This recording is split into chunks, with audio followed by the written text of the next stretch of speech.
बहुत ही शानदार आपको बताएंगे ट्रिक कि किसी भी संख्या का क्यूब रूट यानी घनमूल आप कैसे निकालेंगे।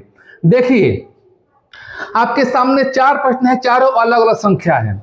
इन संख्या को यदि आप सीख जाते हैं, इन चारों संख्याओं को आप जान जाते हैं, तो दुनिया की कोई भी संख्या हो, बड़ी से बड़ी संख्या, आप आसानी से क्यूब रूट यानी घनमूल निकाल सकते हैं। फिर आप सोचेंगे कि 1 से लेकर 10 तक के संख्याओं का यहाँ पर लिखा गया क्यूब। चलिए, इनका रोल कहाँ पर है हम प्रश्नों में बताएंगे। हम चारों प्रश्नों करेंगे, चारों सवालों को आपको देख लेना है। देखिए, सवाल है 4913, तो कोई फैक्टर आपको नहीं करना है। देखिए, कितनी भी बड़ी संख्या हो, चाहे छोटी संख्या हो चाहे बड़ी से बड़ी संख्या हो, आपको लास्ट का 3 अंक लेना है। हमेशा लास्ट का 3 अंक। 9 से 13, अब इसमें लास्ट वाला अंक आपको देखना है। 9 से 13 में लास्ट वाला अंक क्या है? 3 है। इस 3 का क्यूब कर देना है, घन कर देना है। 3 का क्यूब कितना होगा? 27। 27 में लास्ट वाला अंक क्या है? 7 है, तो लास्ट वाला अंक लिखना है। इसलिए यहाँ पर लिखे है कि जो 3 का क्यूब देखिए 27 हो गया। 27 में लास्ट का लिखेंगे 7। यहाँ 2 से मतलब नहीं है। अब देखिए, ये 9 से 13 को छोड़िए, अब इसके अलावा संख्या बच क्या रहा है? तो 4 बच रहा है। अब बताइए कि जो 4 है किन 2 संख्याओं के बीच में आता है? तो आप कहेंगे कि 4 जो है 1 और 8 के बीच में आता है 4। तो इन दोनों में छोटी संख्या लेना है। छोटी संख्या क्या है? 1 है। यह 1 किसका क्यूब है? तो आप कहेंगे कि 1 का क्यूब है, आप ये 1 लिखेंगे। हो गया 17। ऐसा नहीं है कि लिखेंगे तभी आप निकालेंगे क्यूब रूट, नहीं, प्रैक्टिस कीजिए, आसानी से आप निकाल सकते हैं। देखिए, 5 अंकों का है, क्या करेंगे? लास्ट का 3 अंक लेना है। 9 से 52। अब इस लास्ट के 3 अंक में लास्ट वाला अंक क्या है? 2 है।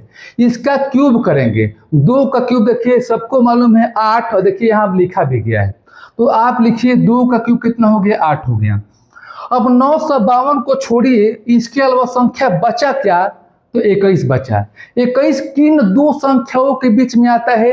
तो 8 27 के बीच में 21 आता है। तो इन दोनों में छोटी ही संख्या लेना होता है। छोटी संख्या क्या है? 8 है। 8 किसका क्यूब है? 2 का क्यूब है। यहाँ पर क्या लिखेंगे आप 2 लिखेंगे। इनको देखिए, ये 6 अंकों का संख्या है। लास्ट का 3 अंक हमने बताया, कोई भी संख्या हो लास्ट का 3 अंक। 6 से 16, अब 6 से 16 में लास्ट वाला अंक क्या है? 6 है। इसका क्यूब करेंगे, कितना होगा? 2 से 16। 6 का जो क्यूब होता है 2 से 16, देखिए यहाँ लिखा भी गया है 2 से 16। अब 2 से 16 में लास्ट वाला क्या है? 6 है। क्या लिखेंगे आप यहाँ पर लिखेंगे हमेशा लास्ट वाला। अब यहाँ 6 से 16 को हटाइए, क्या है? 175 बचा है। अब 175 संख्या है, किन 2 संख्याओं के बीच में आता है?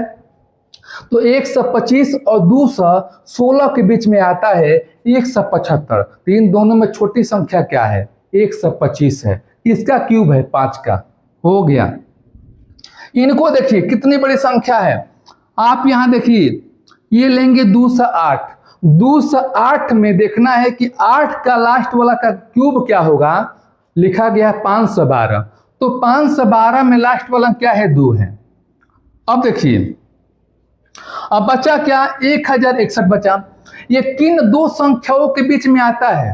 तो यहाँ पर देखिए, ये जो आता है, देखिए 10 का क्यूब होगा 1000, और 11 का जो क्यूब होगा 1331 होगा। यानी 10 और 11 के क्यूब के बीच में आता है ये संख्या, चारों संख्या 1061। तो हमने बताया कि छोटी संख्या लेना है, तो 10 से 11 में छोटी संख्या क्या है? 10 है। तो क्या लिखेंगे आप? 10 लिखेंगे। यानी आपको ज़्यादा सवाल नहीं समझना है, बस 4 सवाल आप समझ गए और आप निकालिए पेन कॉपी और चेक कीजिएगा, आंसर इतना ही आता है। तो बस आज के लिए इतना सा। यदि अच्छा लगा तो वीडियो को लाइक कर दीजिएगा। फिर ऐसे ही सवालों के साथ, नए सवालों के साथ, नए ट्रिक के साथ मिलेंगे। तब तक के लिए आज के लिए इतना सा। धन्यवाद।